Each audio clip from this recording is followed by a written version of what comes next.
안녕하세요. 역사돋보기입니다. 한국미술사 구부입니다. 안타깝지만 조선은 22대왕 정조사 후 다시는 재기하지 못하는 내리막길을 걷게 됩니다. 세도 정치기가 탄생하며 정치와 사회와 경제가 붕괴되어 버리죠. 그렇다면 이 시기 조선의 문화계는 어떠했을까요? 정치가 혼탁해지던 세도정치기에 잠깐이나마 조선의 문화계가 반짝했던 순간이 있었습니다. 정조의 아들이자 조선의 21대왕 순조는 재위 27년이었던 1827년 19살이 된 아들 효명세자에게 대리청정을 맡깁니다. 효명세자의 대리청정으로 인해 일시적으로 조선의 정치가 건전해지기도 합니다. 신하들은 효명세자가 아버지 순조보다는 할아버지 정조를 똑 닮았다고 하며 그 악명 높은 안동 김씨에서도 효명세자에게 협조할 정도였죠. 미술사를 통해본 한국사인 만큼 효명세자의 문화에 대한 높은 이해도를 집중적으로 설명을 드릴까 합니다. 효명세자는 잘 살아야 문화예술을 누릴 수 있다는 생각이 아닌 문화예술을 누릴 줄 알아야 사회가 건강해질 수 있다는 일념하에 그 어두웠던 시기에 조선의 문화가 눈부시게 꽃을 피웁니다. 효명세자의 전공은 음악과 무용이었습니다. 한국 무용계에서는 한국 무용이 효명세자 전후로 나뉜다고 하는 정도입니다. 왕실 궁중음악을 집대성하여 정리하였고 시대에 다소 뒤처진 음악과 무용이 있으면 본인이 새로 작곡을 하거나 안무를 만들었죠. 어머니 순원왕후의 생일에는 본인이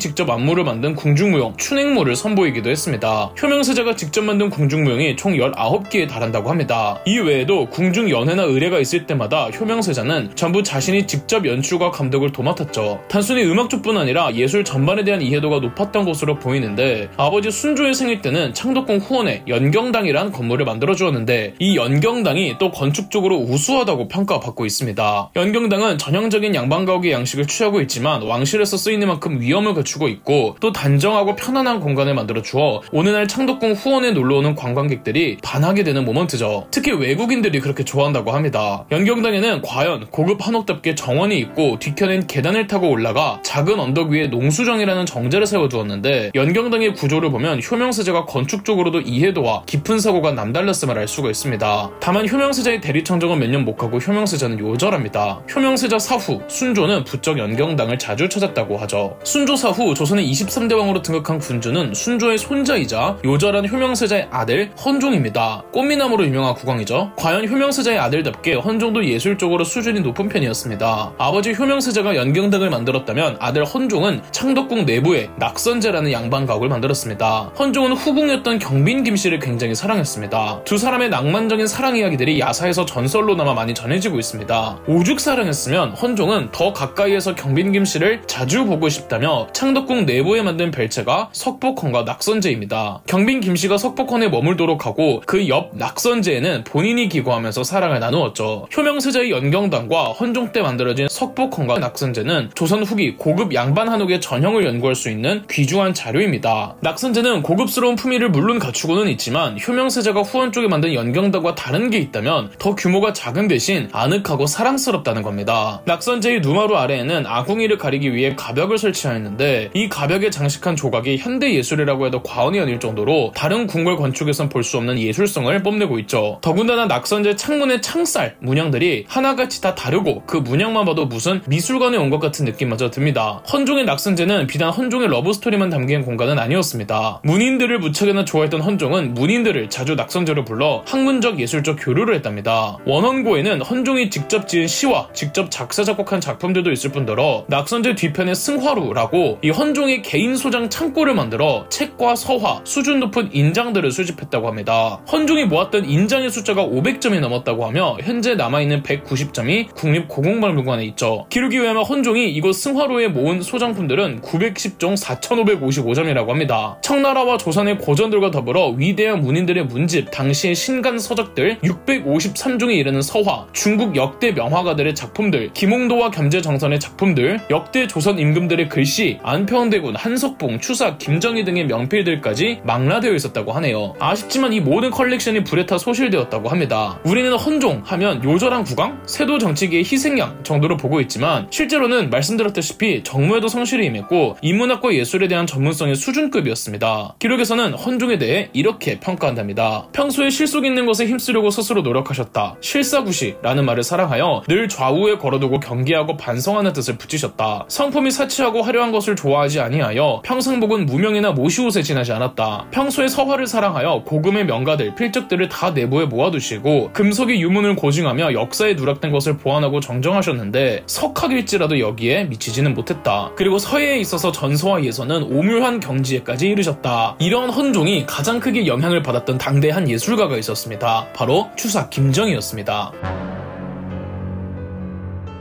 정조사 후 세도정치기의 조선미술은 추사 김정이 한 명으로 정리가 된다고 해도 과언이 아닙니다. 조선 전기의 안평대군, 조선 중기의 복례 양사원과 석봉 한호, 그리고 조선 후기의 추사 김정이, 이렇게 네 사람을 조선의 4대 서예가로 꼽습니다. 추사의 예술성은 학문에서 시작했습니다. 추사는 학문적 깊이도 남달랐는데 특히 추사가 빛을 발휘했던 분야가 당시 청나라에서 유행하던 고증학이었습니다. 고증학이란 말 그대로 고증을 하는 학문입니다. 일종의 고고학이란 학문의 전신이라고도 할 수 있는데 추사 김정이는 고증에 미친 사람이었습니다. 조선 후기 청나라와 조선의 학문적 교류의 물꼬를 본격적으로 추사 김정이 같은 이래 추사는 평생을 중국 지식인들과 교류하며 고증학에 전념했고 이를 바탕으로 조선의 민족문화 창달에 힘썼죠. 조선 내에서 고증학 붐을 일으킨 사람이 추사였다고 해도 과언이 아닙니다. 옛날에 그 비석, 옛날의 문헌 등을 검토하고 고증하는 과정에서 옛 성현들의 글씨를 접하게 되었고 이러한 경험이 추사체에 직접적으로 영향을 주었죠. 북한산에 있는 비석이 신라 6세기 진흥왕 당시 진흥왕이 직접 지었던 순수비였다는 사실을 밝혀낸 사람도 추사 김정이였습니다. 이러한 각종 금석학을 비롯한 고증학에 대한 집념으로 추사 김정이는 고서에서부터 당대에 이르는 거의 모든 서예들을 섭렵했고 그 만의 서체를 만들어내니 그 유명한 추사체입니다. 추사체는 예서라는 폰트를 기본으로 하는 서체로 예서는 글보다는 그림에 더 가깝지만 전서에 비해서는 글에 더 가깝고 또 전서가 세로로 길다면 예서는 가로로 길죠. 추사체는 일단 묵직해서 힘차고도 당당합니다. 얘들아 이런 게 예술이란 거다 라고 강한 자신감을 내보이는 것 같습니다. 추사는 조선 후기 많은 실학자들과 예술가들 사이에서 대부 같은 존재였습니다. 많은 후배들의 모델이 되어주었죠. 이후로 추사체는 한 세기 정도 시대를 풍미했고 수많은 서예가들이 추사체를 추종했습니다. 다만 추사 김정이는 정치 싸움에 자주 휘말려 유배영을 몇 번이고 떠났는데 그중 가장 오래도록 떠났던 유배지가 제주도였습니다. 제주도에 있던 무렵 추사 김정이는 한국 미술사에서 최대의 걸작 중 하나라고 평가받는 그림을 남기니 바로 세한도이죠. 세한도는 엄연히 그림이지만 서예가가 그린 그림이라는 인상이 강력합니다. 별거 없는 선처럼 보이지만 추사체의 미학을 인지한 상태로 이 그림을 본다면 선 하나의 매력에 집중하게 되고 서예나 회화나 결국 예술에는 경계가 없다는 생각이 들 정도입니다. 세한도는 제주도에 유배 생활을 하던 추사의 외로움과 쇠잔함이 느껴지면서 또 추사의 높은 학식을 압축하고 상징하는 듯 대단히 관조적입니다. 추사가 이 세한도를 그리자 조선의 명망 있는 지식인들은 물론 추사를 존경하는 청나라의 지식인들까지 이 세한도에 대한 감상문을 다양한 형태로 남겼는데 각종 지식인들이 저마다의 감상문을 경쟁적으로 달았고 그 글들이 그림 옆에 붙으면서 점점 길어지더니 그림만 70cm였던 게 글들이 붙어서 그 길이가 무려 14m까지 늘어납니다. 세한도는 동양미술의 걸작이라고 표현하고 있죠. 추사 김정이 보내는 세한도에 대해 이런 발문을 남겼습니다. 성인께서 유달리 칭찬하신 것은 단지 엄동을 겪고도 꿋꿋이 푸르름을 지키는 송백의 굳은 절조만을 위함이 아니다. 역시 엄동을 겪은 때와 같은 인간의 어떤 역경을 보시고 느끼신 바가 있어서이다. 추사 김정이는 난그림에도 일가견이 있었습니다. 하여튼 선으로 하는 거는 모든 게 다 완벽했다는 거죠. 그림에 관심이 많은 특히 문인화를 그리려는 선비나 사대부들이 추사 김정이에게 난그림을 배우려고 했는데 추사 김정이의 제자 중 한 명이 흥선대원군이었습니다. 흥선대원군이 난그림으로는 굉장히 유명한데 그게 추사 김정이에게서 배운 것이죠. 한 번은 흥선대원군 스스로 걸작이라 여긴 난그림을 그렸는데 평가를 받고자 추사 김정이에게 보여주었답니다. 이때 추사 김정이가 흥선대원군에게 이렇게 말을 했다죠. 아무리 9999분까지 이르렀다고 해도 나머지 1분만은 원만하게 성취하기가 어렵다. 이 마지막 1분은 웬만한 인력으로는 가능한 게 아니다. 그렇다고 이게 인력 밖에서도 나오는 건 아니다. 이처럼 한국 미술사에서 상당히 큰 챕터를 차지하고 있는 문예가가 추사 김정이랍니다. 그런데 추사 이후 조선은 이제 개화기로 접어듭니다. 서양 문물이 마구 들어오는데 문화와 미술이라는 게 어쩔 수 없이 사회의 변화에 자이든 타이든 변할 수밖에 없는 것입니다. 한국의 미술도 개화기에 맞추어 근대화되는데 전통과 신식의 충돌 다음 편에서 이어집니다. 그럼